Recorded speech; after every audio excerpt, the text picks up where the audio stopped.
special edition now goes mad. मुख्य पशु चिकित्सक अधिकारी जिला चमोली व डॉक्टर मेघा पवार ने पशुपालन विभाग में चल रही सभी योजनाओं की जानकारी दी। साथ ही अब आप भी जान सकते हैं कि पशुपालन में क्या क्या लाभ हो सकते हैं। आज खास बातचीत में जिला चमोली की मुख्य पशु चिकित्सा अधिकारी प्रलयनकर नाथ ने बताया कि ग्राम्य विकास के लिए कौन कौन सी नवीन योजना पशुपालन विभाग द्वारा चलाई जा रही है व ग्रामीण स्तर पर कौन कौन से कार्यक्रम उनके विभाग द्वारा आयोजित किए गए। साथ ही पशुपालन विभाग में तैनात डॉक्टर मेघा पनवार ने भी भेड़ पालन की जानकारी दी। बता दें कि प्रलयनाथ अभी तक के सबसे सफल ऑफिसर बताए जा रहे हैं। जंगल जंगल ढूंढ रहा है मिर्ग अपनी कस्तूरी को, कितना मुश्किल है तय कर पाना खुद से खुद की दूरी को। नमस्कार मित्रों, सूचना इंडिया में आपका स्वागत है और आज हम आपको दिखा रहे हैं जनपद चमोली के मुख्य पशु चिकित्सा अधिकारी चमोली के कार्यालय में हम आए हैं। और आज हमारे साथ जो खास मेहमान स्वरूप बने हैं, जो यहाँ के पशुपालन विभाग के जो हमारे मुख्य पशु चिकित्सा अधिकारी हैं, श्रीमान प्रलयनकर नाथ जी। नाथ जी, आपका बहुत बहुत स्वागत है सूचना इंडिया में। धन्यवाद रावत जी। सबसे पहले तो मैं सूचना इंडिया का धन्यवाद देना चाहूँगा कि आप समय समय पर हमारे से वार्ता करते हैं और जो विभागीय योजनाएं हैं वो आप पशुपालकों को बताने में हमारा सहयोग प्रदान करते हैं। मेरा आपका अगला क्वेश्चन ये है सर, वर्तमान समय में हम बात करें आपके पशुपालन विभाग की, तो कौन कौन सी योजनाएं यहाँ पे जन कल्याण के लिए चलाई जा रही सर? देखिए, पशुपालकों का जो मुख्य व्यवसाय है वो है दूध उत्पादन, ऊन उत्पादन और घोड़े खच्चरों से वे अपना व्यवसाय चलाते हैं। तो उनके स्वास्थ्य की रक्षा के लिए हम अपने पशु चिकित्सालयों के माध्यम से उनको पशु चिकित्सा, दवापान, टीकाकरण का जो है सेवा हमेशा समय समय पर देते रहते हैं। जो मुख्य योजना इस समय चल रही है वो है NAIP, राष्ट्रीय कृत्रिम गर्भाधान योजना, जिसके तहत सभी ग्रामों में सभी पशुओं में निःशुल्क कृत्रिम गर्भाधान का कार्यक्रम किया जाता है।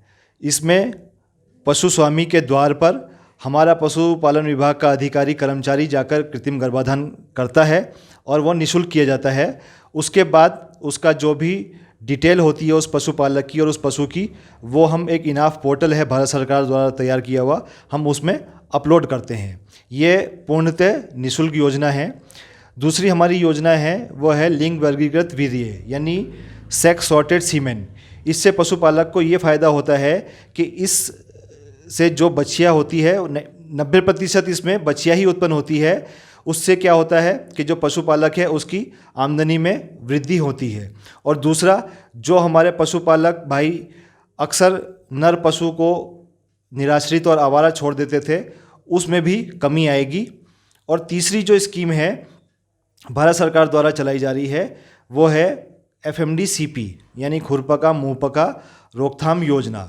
भारत सरकार की मंशा है कि सन 2030 तक FMD यानी खुरिया बीमारी को हमें भारत से उन्मुक्त करना है। इसके लिए भारत सरकार द्वारा वर्ष में 2 बार हमारे समस्त पशुओं में खुरिया का टीकाकरण किया जाता है, जिसमें पशुपालन विभाग की टीम गांव-गांव जाकर के सभी पशुओं का टीकाकरण करती है। इसके साथ ही एक योजना है पशुधन बीमा योजना। इसमें हमारे जो पशु हैं उनका बीमा सब्सिडाइज्ड रेट पे किया जाता है, जिसमें APL, BPL, SC, ST आदि वर्गों के लिए उसमें छूट का प्रावधान है, जिससे पशुपालक के अगर पशु का आकस्मिक निधन हो जाता है तो उसको क्लेम मिल जाता है और उसकी आमदनी प्रभावित नहीं होती है।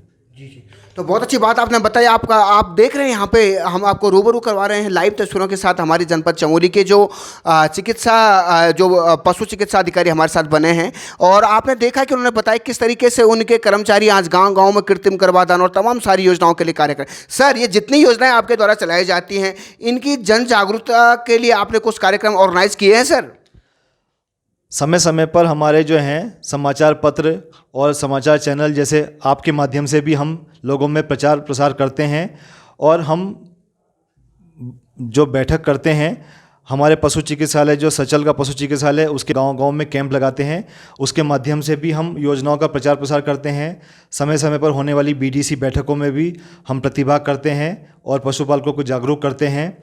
और किसी भी तरीके का कोई भी आयोजन होता है, दूसरे विभाग भी अगर आयोजन करता है, जैसे आत्मा योजना अंतर्गत या ब्लॉक के माध्यम से कोई भी योजना का कार्यक्रम होता है, तो हमारा विभाग उसमें प्रतिभाग करता है और समय समय पर हम पशुपालकों को अपनी योजनाओं के बारे में बताते हैं। जी जी। तो सर अभी तक आपको कितना समय हो चुका है सर ये पशुपालन विभाग में सेवा देते हुए? पशुपालन विभाग में तो मैं वर्ष 2003 से सेवाएं दे रहा हूं, लेकिन जनपद चमोली में मैं अक्टूबर 2021 में ही मैंने ज्वाइन किया है। बहुत सारी बीमारियां फैल जाती हैं सर, तो इनकी रोकथाम है तो आपके क्या प्रयास रहते हैं सर? हमारे पशुओं में बीमारी ना हो, इसके लिए हम पशुपालकों से अनुरोध करते हैं कि वे समय समय पर अपने पशुओं का टीकाकरण अवश्य कराएं। पशुपालन विभाग की टीम गाँव में जाती है। इस समय भारत सरकार की जो योजना चल रही है उसमें खुरपका मुँहपका, जिसमें बरसात से पहले टीकाकरण का कार्यक्रम प्रस्तावित है, जिससे हमारे पशुओं में खुरिया होने के चांसेस नहीं होंगे। दूसरी जो इस समय बीमारी है जिसके प्रति हम टीकाकरण अभियान चला रहे हैं वो है ब्रूसेलोसिस। ये एक जूनोटिक बीमारी है, यानी मनुष्य से पशुओं में और पशुओं से मनुष्य में फैलने के चांसेस रहते हैं। तो इसका भी हम अभियान के रूप में टीकाकरण का कार्य कर रहे हैं, जिसमें हम 4 से 8 माह की बछिया का टीकाकरण करते हैं और पूरा ध्यान रखते हैं कि गांव में समस्त जो बछियाएँ हैं उनका टीकाकरण कर लिया जाए। और जैसा आपने कहा बीमारी बरसात से पहले उसकी तैयारी के संबंध में हमने सभी पशु चिकित्सा अधिकारियों को निर्देश दे दिए हैं कि वे सजग रहते हुए अपने क्षेत्र में किसी भी प्रकार की बीमारी होने पर तत्काल जो है कार्रवाई करें और इस कार्यालय को भी सूचना दें। और हम कोशिश करेंगे कि बरसात से पहले हम अपने पशुओं में 100% टीकाकरण करने की कोशिश करेंगे। जी जी।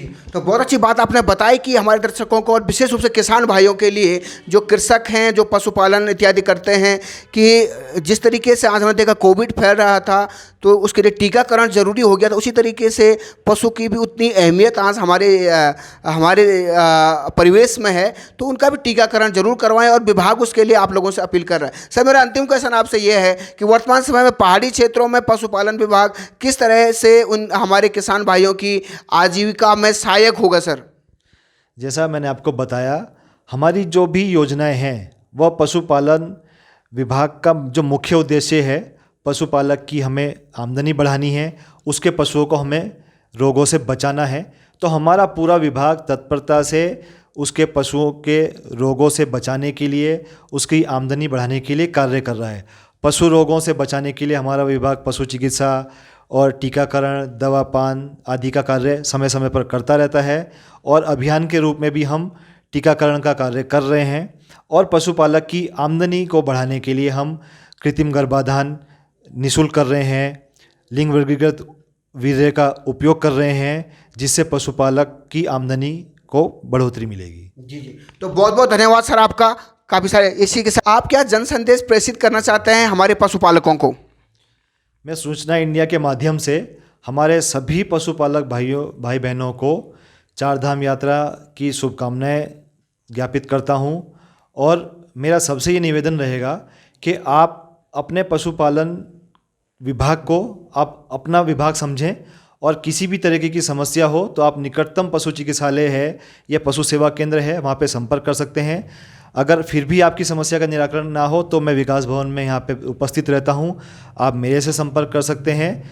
हमारा विभाग हमेशा आपकी सेवा के लिए तत्पर है और विशेष धन्यवाद देना चाहूँगा मैं सूचना इंडिया को और श्री रावत जी को कि जिनके माध्यम से आप हमारी बातें जान सकते हैं, हमारे विभाग की योजनाएं जान सकते हैं और हमारा जो पशुधन है वो उन्नत हो और आपकी आमदनी में बढ़ोतरी हो, ऐसी मेरी सबके से कामना है। तो बहुत बहुत धन्यवाद सर आपका। तो आज हम आपको दिखा रहे हैं सूचना इंडिया हमारे साथ जो मेहमान स्वरूप यहाँ पे बनी हैं, जो हमारे जिला पशुपालन विभाग में कार्यरत हैं, सेवारत हैं। यहाँ पे डॉक्टर मेघा पंवार जी। मेघा पंवार जी, आपका भी बहुत बहुत स्वागत है सूचना इंडिया में। धन्यवाद पत्रकार साहब। जी जी जी। तो मेघा पंवार जी, आप कितने समय से हमारे जनपद में सेवाएं दे रही हैं? मुझे करीब 3.5 साल हो चुके हैं जी जी सेवा देते हुए। जी जी। तो 3.5 साल यहाँ पे डॉक्टर मेघा पंवार जी को हो चुका है। तो मेघा पंवार जी, आप यहाँ पे कौन सा डिपार्टमेंट देखती हैं यहाँ पे पशुपालन विभाग की? जैसे कि मेरा जो पद स्थापना है सघन भेड़ विकास है, तो इसी में भेड़ों के लिए मतलब मेरा काम ज़्यादा रहता है। तो वर्तमान समय में जो भेड़ों के लिए जो योजनाएं हैं वो कौन कौन सी यहाँ पे चलाई जाती हैं जनपद में? अभी वर्तमान में वूल ग्रोथ सेंटर नाम से योजना चल रही है, जिसके अंतर्गत शी बोर्ड से टीम आती है शेयरिंग करने के लिए, और पशुपालक के घर पे ही शेयरिंग करके वूल को पशु लोग लेके जाती है, जहाँ पे उसकी ग्रेडिंग होने के बाद अच्छे दामों में उसकी बिक्री हो जाती है और पशुपालक को अच्छे लाभ मिल जाता है। बहुत अच्छी बात आपने बताई कि पशुपालकों को उससे लाभ, तो किस तरीके से जो पशुपालक होते हैं वो इसका लाभ ले पाते हैं मैडम जी, और कौन कौन से तरीके हैं जो इस विभाग द्वारा उनको लाभ पहुंचाए जा सकते हैं? और तरीकों में बाकी योजनाएं हैं जो कि राज्य सेक्टर के अंतर्गत चलाई जा रही हैं, जैसे कि गौपालन, भेड़ पालन और बकरी पालन, जिसके अंतर्गत लाभार्थी फ़ायदा उठा सकता है। इसके अलावा महिला बकरी पालन योजना भी है, और जिला योजना अंतर्गत मुर्गी पालन की यूनिट्स भी हम बांटते हैं। जी, तो बहुत बहुत धन्यवाद। और जब तक आप जैसे काबिल ऑफिसर हमारे जनपद में सेवाएं दें, निश्चित ही यहाँ के लोगों को इसका फ़ायदा होगा। बहुत बहुत धन्यवाद आपका।